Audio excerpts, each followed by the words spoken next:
Bonjour et bienvenue. Aujourd'hui, on plonge dans une situation très concrète.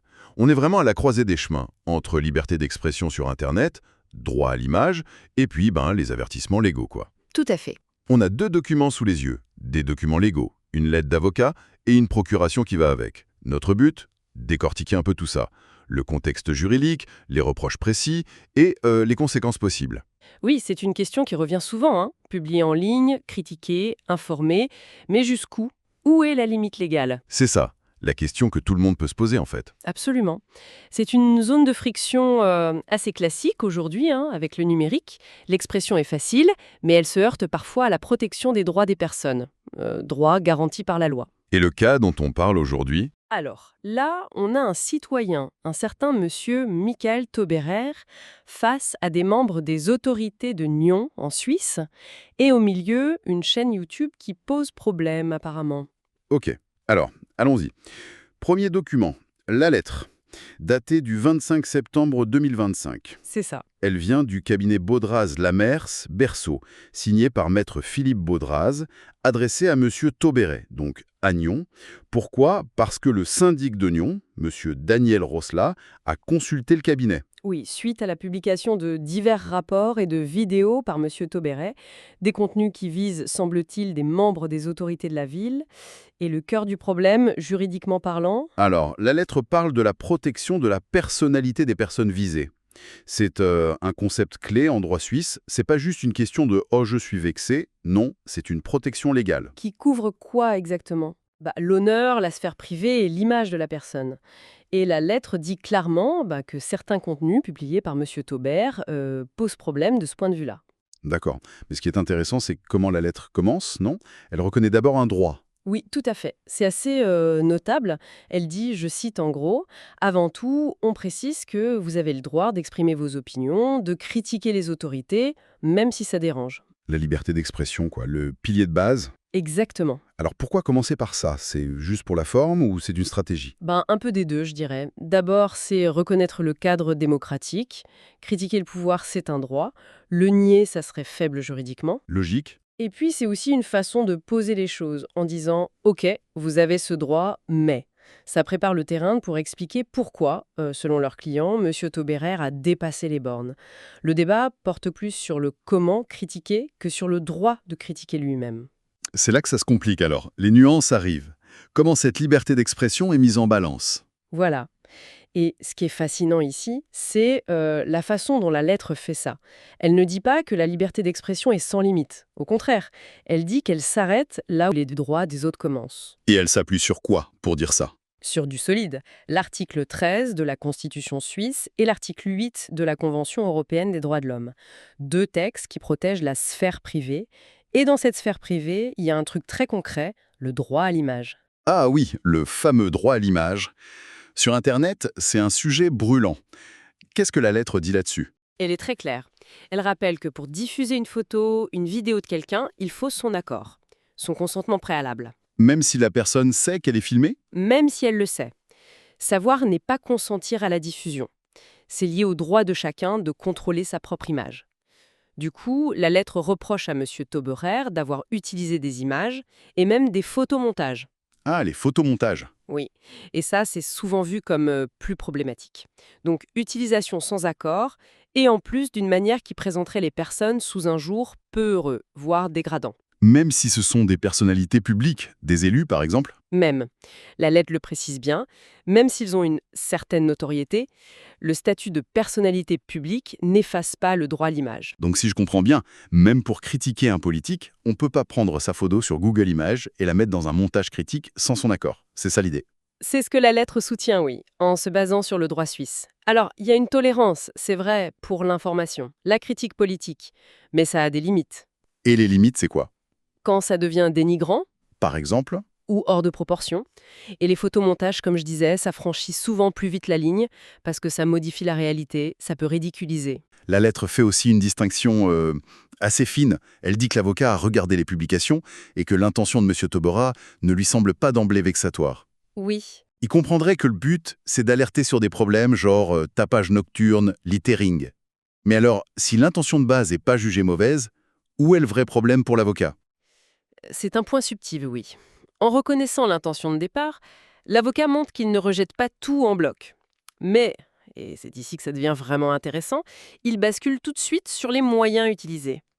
Et là, il pointe des qualificatifs jugés inacceptables. Ah, et c'est quoi ces qualificatifs? La lettre donne des exemples clairs. Accusation de corruption contre les autorités, des comparaisons entre le fonctionnement à Nyon et un régime autoritaire, et aussi comparer certains élus à des animaux. Ah oui, quand même. Corruption, régime autoritaire, animaux. Juridiquement, pourquoi c'est si problématique ces exemples-là? Parce que ça touche directement à ce que la loi appelle l'honneur. Accuser de corruption sans preuve, c'est risquer la diffamation, la calomnie. D'accord. Et comparer des élus démocratiques à un régime autoritaire ou à des animaux, ça peut être vu comme une attaque personnelle pour humilier, dégrader. Ça dépasse la critique politique, même dure.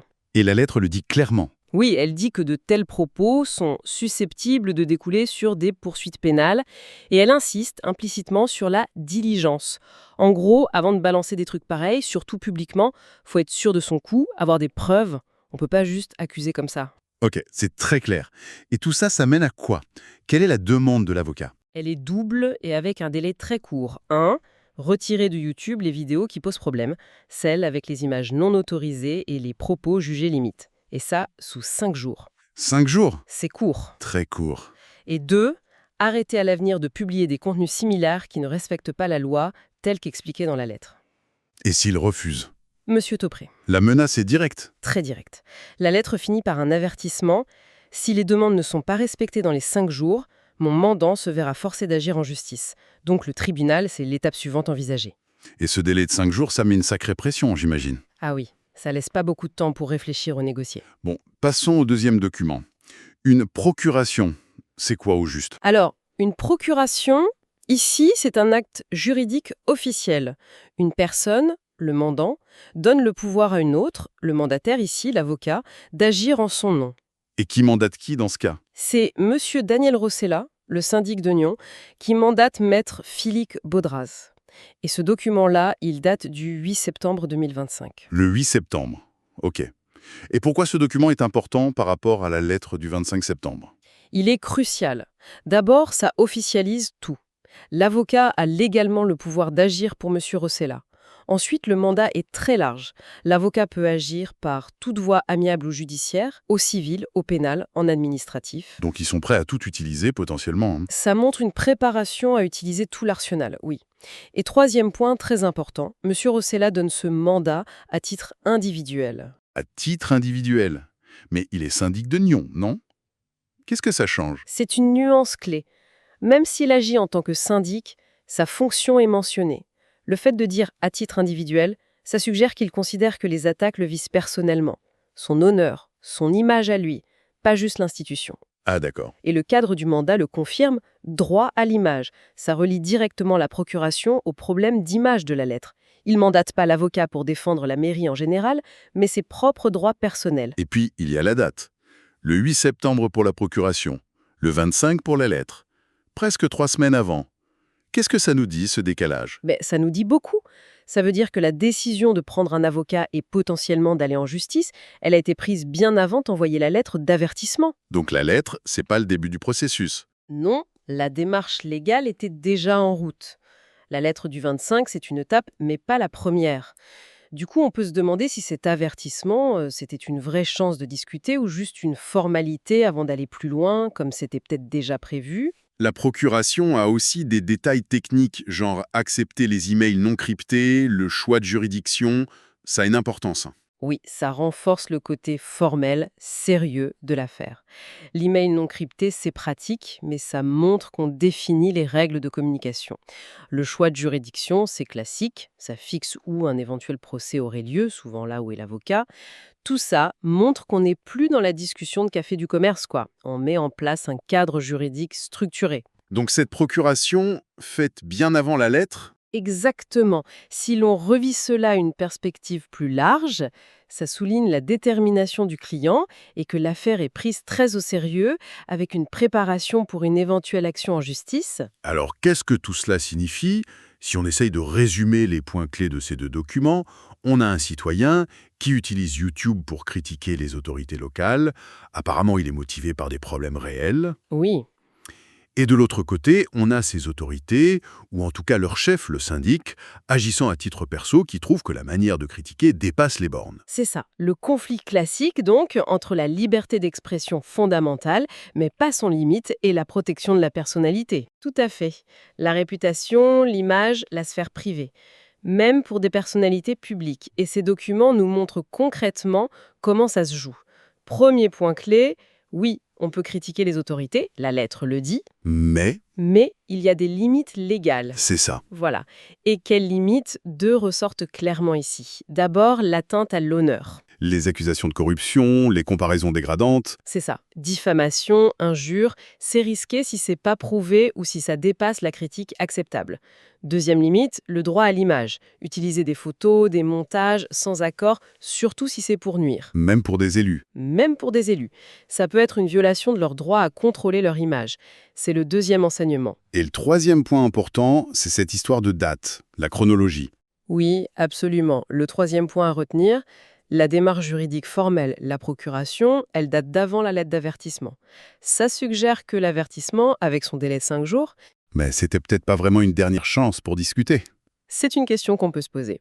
Est-ce que ça s'inscrit pas plutôt dans une stratégie déjà orientée vers le tribunal? Possible. Alors, pour les créateurs de contenu ou juste pour ceux qui s'intéressent à ces sujets, qu'est-ce qu'on retire de ce cas concret? C'est quoi la leçon? La leçon, elle est directe. Ce cas, il illustre très bien les garde-fous légaux qui existent sur Internet, même si on a l'impression que c'est un espace de liberté totale. Publier du contenu, ça engage une responsabilité. Il faut faire attention donc. Oui, surtout quand on critique des personnes précises, identifiables. Encore plus si ce sont des personnalités publiques, où la limite est plus floue, mais elle existe. Et faire très attention à l'utilisation de leur image et aux accusations graves qu'on formule. Cela soulève une question importante sur le besoin de vérifier ses infos, de peser ses mots. Et de connaître un minimum les règles sur le droit à l'image avant de publier. Exactement. Même si on pense avoir une bonne raison d'énoncer un vrai problème, la façon de le faire peut avoir des conséquences juridiques lourdes. C'est un exemple parfait de cette tension entre liberté d'expression d'un côté et protection de la personne de l'autre. Surtout dans le monde numérique. Précisément. Et les documents montrent comment le droit essaye d'arbitrer ça, en reconnaissant la liberté, mais en sanctionnant ce qui ressemble à un abus qui nuit aux autres. Les références à la Constitution, à la Convention européenne, ça montre que c'est ancré dans des règles bien établies. Bon, pour conclure notre analyse d'aujourd'hui, on a vu une situation où la critique en ligne a, selon une des parties, franchi une ligne jaune. On a vu comment le droit à l'image, la protection de l'honneur sont utilisés pour contrer ça. Oui. Et on a noté la séquence, d'abord un mandat d'avocat, signé par le syndic à titre perso, puis, presque 3 semaines plus tard, la lettre d'avertissement avec un ultimatum de 5 jours. Et ça nous amène à une dernière petite réflexion, une question qui reste un peu ouverte finalement en lisant ces documents. Vu que la procuration a été signée si tôt, le 8 septembre, quelle était la vraie marge de manœuvre pour discuter après la lettre du 25? Bonne question. Ce délai de 5 jours, c'était une vraie porte ouverte ou juste une étape obligée avant d'aller en justice, une décision peut-être déjà prise en coulisses? Ça fait réfléchir un peu sur la stratégie derrière ce genre d'avertissement et sur le vrai sens des délices donnés dans ces cas-là. Une question pertinente, oui, qui montre que même des documents très formels peuvent cacher une stratégie. Voilà qui termine notre exploration pour aujourd'hui. Merci de nous avoir suivis.